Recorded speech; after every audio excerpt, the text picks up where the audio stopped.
Sí, bueno, yo creo que hay que separar el análisis de las medidas como en dos planos, ¿no? Un primer plano, entender que todo lo que se ha puesto sobre la mesa ratifica la estrategia del gobierno, la estrategia económica de control, intervención de la economía. Sí, yo he sido un crítico severo de esa ruta, así creo que así no resuelve el problema. Cuando tú revisas las declaraciones del gobierno sobre los problemas del país, yo puedo estar de acuerdo con muchísimas de las cosas. Sí, en Venezuela hay especulación, sí, acaparamiento, también, contrabando de extracción, también, mal uso de las divisas, corrupción en el sistema. En suma. Es decir, cuando tú oyes eso, tú tienes que decir, claro que hay. Y hay gente que recibe divisas baratas, las vende caras. O sea, esa descripción... Empresa de maletín. Empresa de maletín. Sí, toda esa descripción es cierta. ¿Y cómo le puedes decir tú a alguien que tú no estás de acuerdo con que se combata con la especulación o con el acaparamiento o que no se le entregue, como decía el presidente ayer, no le entregaremos $1 más a las empresas fantasmas? Bueno, ¿y quién puede, las aprobó? ¿quién puede no estar de acuerdo con que no se le entregaran, no ahora, sino que no se le hubieran entregado durante todo este tiempo dólares a las empresas fantasmas? Por eso, ellos no sabían de las empresas fantasmas. Yo me imagino una empresa, un banco, que el gerente viene al directorio y le dice, mira, tenemos una deuda que no nos están pagando gigante, que tiene quebrado el banco, y entonces resulta que es que a toda esta gente que yo le di los créditos, después de haberlo estudiado, de revisado, visto todo lo... Estos no me quieren pagar, son unos bichos. Bueno, ya va, ¿a quién van a votar? Si van a votar a los bichos que no te están pagando, o te van a votar a ti, que le diste los créditos malos a toda esa gente. Carlos Vicente, pero te pregunto, de estas medidas que se dieron más allá del análisis, y parándote un segundito aquí, ¿se escuchó algo de todos estos anuncios para evitar que esto siga ocurriendo? Es decir, ¿hay alguna medida eficiente que va a tomar el gobierno nacional que haya anunciado para decir, bueno, ya basta, esto no se repite más? Fíjate, yo por eso quería separar el tema. Yo creo que en las consecuencias estamos de acuerdo. El problema son las causas. Es decir, ¿por qué hay acaparamiento? ¿Por qué hay especulación? ¿Por qué hay mal uso de las divisas? Porque el modelo de control, intervención de la economía es un modelo que estimula esas distorsiones. Es decir, tú no puedes tener una economía que funcione con un dólar absolutamente sobrevaluado. Tú no puedes tener ingresos suficientes si tú regalas tu divisa a 6.30 bolívares por dólar, que no es el valor de esa moneda. Tú no puedes tener una economía que funcione si hay una brecha gigante entre los dólares oficiales que tú entregas y el dólar que está en el mercado, porque simplemente los estímulos a la corrupción son gigantes. Entonces, ¿qué hay en el anuncio del gobierno?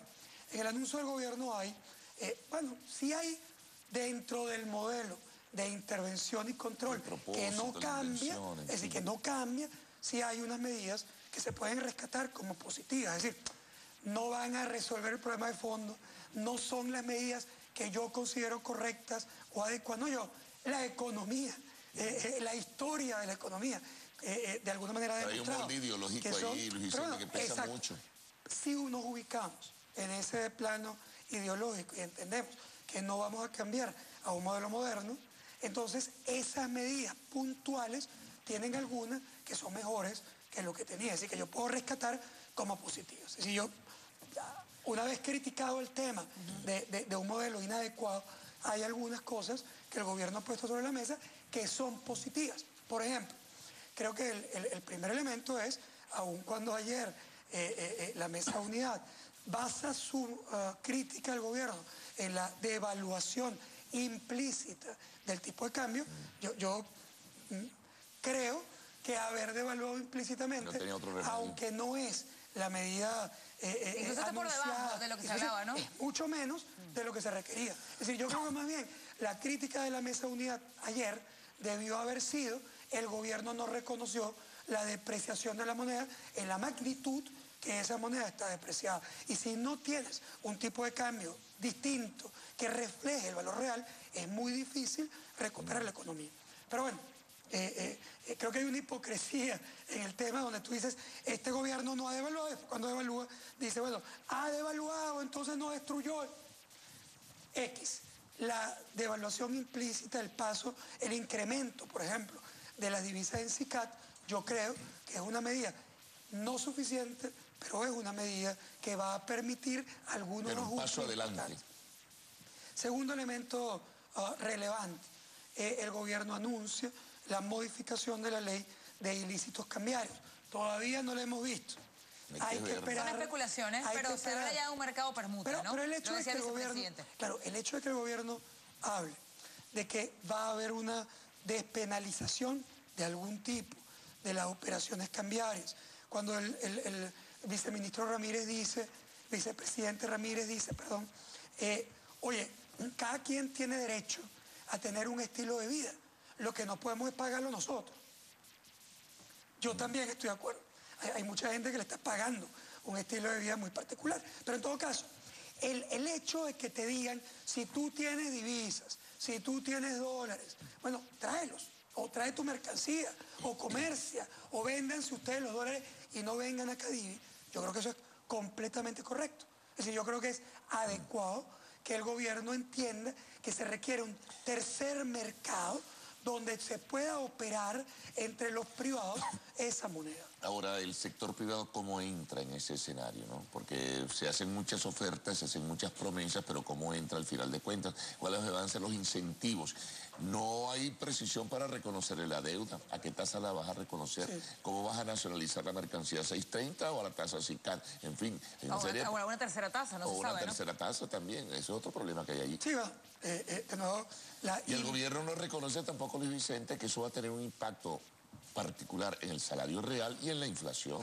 Sí, a ver. Como no reconocer que hay devaluación. La verdad es que todavía la implementación de muchos de estos anuncios está por verse. Es decir, ellos están simplemente ahorita colocando sobre la mesa grandes lineamientos. Y eso es lo máximo que podemos analizar. En el pasado han habido algunos grandes lineamientos que fueron positivos y otros que simplemente nunca se aplicaron. Por lo tanto, ahora mismo es solo la filosofía que el gobierno ha colocado sobre la mesa. Claro, pero ¿cómo hablamos de impulsar un mercado, de impulsar la producción, de que la gente traiga para acá un tema de confianza? Si tú no das garantía de que vas a pagar lo que debes. Hay gente que está parada porque no le han pagado eso. Ese es el primer elemento fundamental. Yo no puedo pensar, cuando habla el gobierno de que los 42 mil millones de dólares que espera gastar este año son suficientes en función de la historia, pues probablemente tiene razón para un precio del tipo de cambio distinto a 6.30. Es decir, para un precio justo, las importaciones del país no tendrían por qué ser muy superiores a 42 mil millones de dólares, incluyendo el pago de deuda. Por lo tanto, eso... Pero el año pasado fueron 80 mil. Claro, porque tú estabas regalando el tipo de cambio. Si tú regalas el tipo de cambio, hay un hiperestímulo a la demanda, a la corrupción, al mal uso de las divisas. Lamentablemente tú estás dejando 75-80% de tus importaciones todavía 6.30. Entonces dices que lo vas a controlar por la vía compulsiva. Es decir, el Estado va a revisar, va a chequear.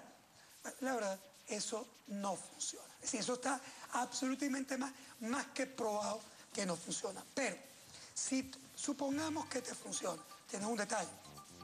¿Qué pasa? Pero el Estado se gana de los 42.700 millones, se gana con 31.000 Si tú no le entregas divisas a empresas como Empresas Polar, que el comunicado de prensa de antier era clarito, me debes 460 millones de dólares o más y no has pagado. Por lo tanto, mis proveedores no están dispuestos a seguir despachando. En productos que se pagaron a precios regulados, ¿no? Bajo las regulaciones. Que se pagaron con precios regulados. El Estado auditó, supervisó, chequeó todo eso. Si alguna empresa no es de maletín, es Empresa Polar. Entonces, ven acá. Todo esto que tú me estás dando como justificación no justifica que tú tengas a la empresa más importante del sector agroalimentario del país sin divisas, en amenaza de que sus proveedores no le despachen mercancía y que la empresa tenga que cerrar. ¿Hay un tema político o hay un tema económico entonces? Mira, yo creo que es un tema básicamente de ineficiencia en el modelo. Yo incluso diría que no hay papel en las empresas de periódicos. No porque hay un plan deliberado para censurar. Hay un desastre en el tema de divisas en el país y hasta que eso no lo resuelvan, no va a haber Bueno, materia prima. ese es el corolario de todo esto. Bueno, Luis Vicente, muchísimas gracias por habernos acompañado. Ojalá hubiésemos podido tener más tiempo para seguir conversando de otros Da pa' temas. más, da pa' más. Pero porque ya Sara está aquí y